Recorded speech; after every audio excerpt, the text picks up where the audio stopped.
Hi Mihir, thank you so much for joining us for this interview. I would like to start with the special purpose vehicle issue which has come up over the last 1 year. And you have commented about this route being speedily implemented as a tool of governance. And you have talked about the shortfalls, and so I would like to ask you as to what are the main shortfalls that you see as a problem to this whole tool of governance when it is a favored mean of actually implementing ambitious projects like Smart City? Well, I think that in most places where special purpose vehicles have been used, they've been used to short circuit an inefficient government machinery. So for example, the original way in which SPVs were thought of was for the Konkan Railway, right? And Mr. Sridharan decided that he could not go through the standard railway mechanism, and he set up an SPV in order to build the Konkan Railway, and it was a great success, don't get me wrong. But what it means is that we have become a country where if you essentially need to do anything, you don't use the actual machinery, the line ministry, the basic tools of governance to do it. You set up some other way to do it, which may or may not work, frequently doesn't, but leads to no appreciable change or pressure to change the rules under which the rest of us live. So you create these little islands of competence, all right, whether they're special purpose vehicles or special economic zones, which serve to make us feel better about ourselves and get maybe 5% of what we need to do done, but at the cost of making the changes that are needed to our governance that would allow for the remaining 95% to get done. So if you actually want, for example, the ability to build new tracks and more efficient tracks for the railways all over the country, they should not all be SPVs. SPVs may have worked for a single thing, but you need a more efficient railways. Similarly, when it comes to smart cities, right? The genuine problem with urban administration in this country is that urban local bodies don't have power. Now what you're doing is that you want to say, right, I at the center believe we need better and more efficient cities.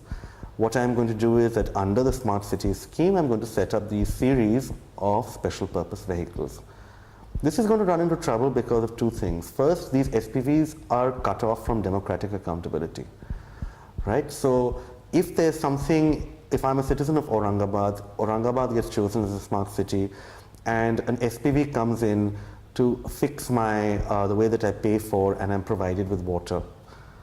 I have no real way of telling them whether through the democratic process, whether what they're doing is right or wrong. Their instructions will come from Delhi. This has become a problem, and several local politicians have already woken to that up, even particularly as it happens in BJP ruled Maharashtra. So there's been questions have been asked about it. And what it means is that you think that urbanization will proceed by setting up these separate things, rather than by fixing and providing powers to the urban local bodies that can by themselves respond to democratic pressures, the pushes and pulls of electoral politics, telling you where and what infrastructure you need, where and what changes you need in urban amenities. SPVs are just a shortcut, and if you start using shortcuts for everything, your actual highways get forgotten. Taking this same question forward, what do you think is the best alternative which could work, wherein all the stakeholders could partner and take it successfully forward? Well, it depends upon which sector you're thinking about the SPVs in. As I said, for urban local bodies and for urban infrastructure and for urban, for urban governance, the appropriate unit to improve in terms of political economy is the local body.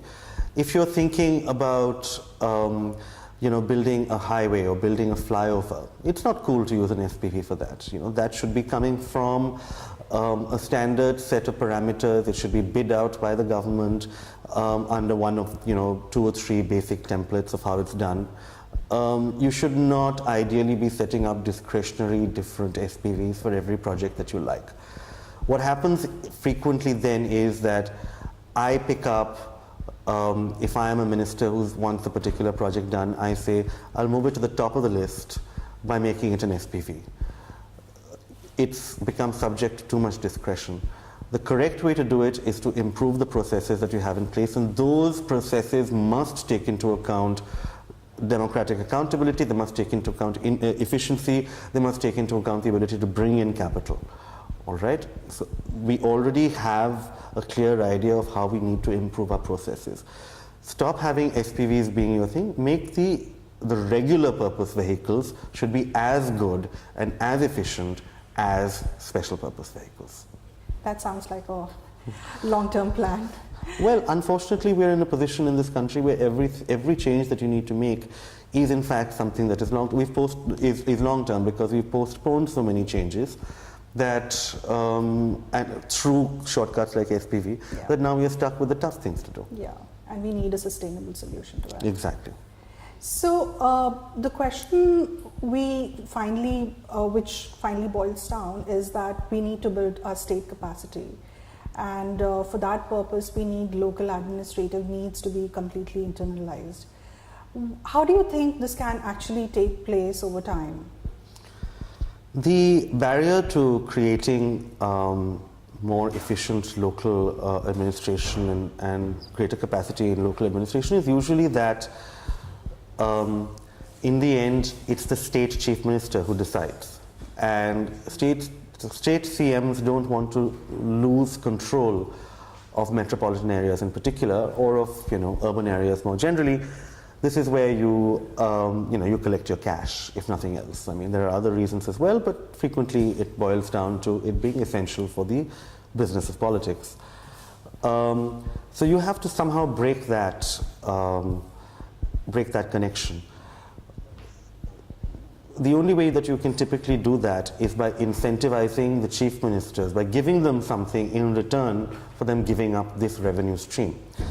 So you may have to, for example, as somebody suggested in the meeting today at the IDFC dialogue, have a national urban leadership mission, all right, in which the center helps create capacity in certain states. And states will compete for certain cities. The states in which those cities are will compete for their cities, and they will get rewards of some kind in return for their cities being chosen.